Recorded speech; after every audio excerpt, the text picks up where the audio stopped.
Hello kuya, good morning po. Mukhang puno po yung ano niya, yung galon nyo ng isda. Eto, bagong dating mga kabukid, di ko alam kung puno. Kakaunti lang po. Ayan. Napadami na din. Ay may gurami oh.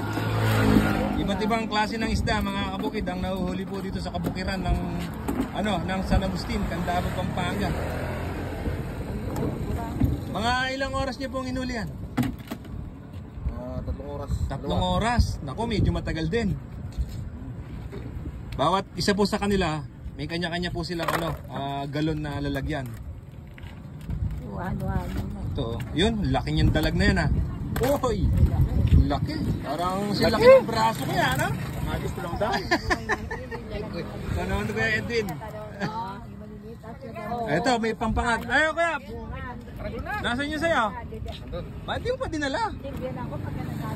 Para makita natin, ito yung mga magagaling na hanging isda dito sa may sa may Candaba, mga kabukid.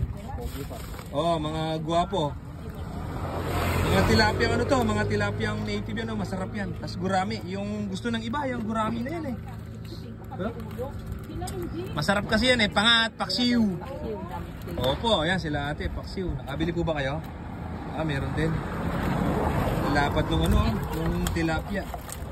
Uy, lapad nung tilapia. Ito ba, papakita ko po sa inyo sila ate. Ready po ba? Okay lang. Oh, yan, mga bumili po sila ng dito, ng isda dito sa may San Agustin, Candaba, Pampanga.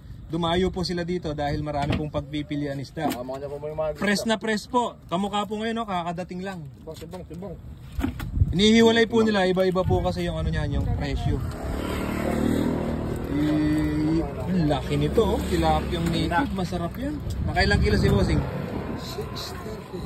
630. Ba, maaga. Mahina. Malapit ito. Ayun pa isa. Sa kabila yung isa, sa kay bossing. Palagay ko, puno yun. Tahimik lang si pare ko eh. Puno ng kahiya.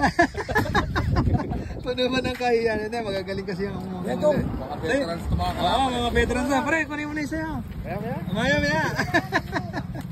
Maya daw. Maya. Ay, sabi ko na nga ba eh. Eto, medyo marami to sa kanya oh. Mga nga lang, mga native na tilapia. Oh. Ay, nako. Kaya lang siguro, para sa kanila, mas maganda yung mahuli nila bulig Oo. Medyo mahal kasi yung bulig. Oo, Medyo may presyo. Hindi kamukha nung tilapia.